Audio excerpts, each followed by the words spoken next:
When you're ready to start to create your questions for a lesson, you choose the lesson where you want to input the questions, and then you choose New Question, or right-click on that lesson and choose New Question. Oh, one thing I actually like to do before I do that is I like to set the font. If you go up to Settings, you can choose to do a default font. That way, I like to make this a little bit larger so that when I type something by default, I don't have to go back and change it every time. It will be in the Comic Sans regular font style, size 26.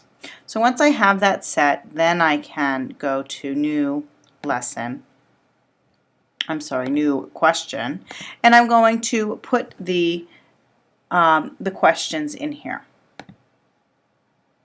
So my first question is, and then you would put your answers in here.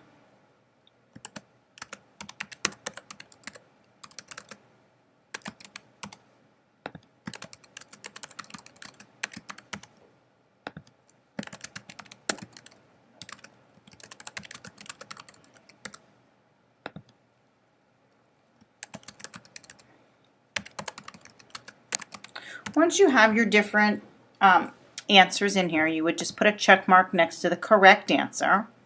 Then you can hit save and move on, or this little button here will save the current question and move to the next question.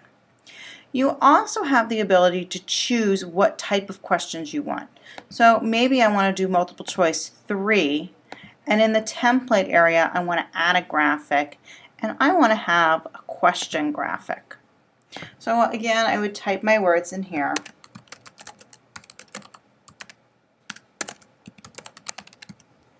This is where my graphic goes, and it tells me to right-click to get my graphic. So I'm going to right-click, and I'm going to browse to my desktop, get my photo that I selected. And then once again, I would put my answers in.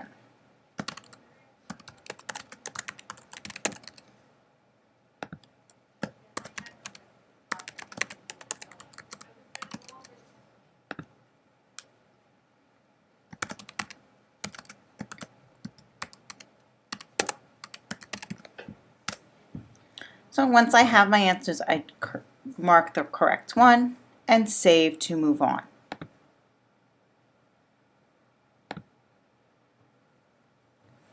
I would continue adding all of my questions. Once my questions are all added, I can just save the whole database and then hit close. And that will bring me back to my database with the rest of my lessons in here.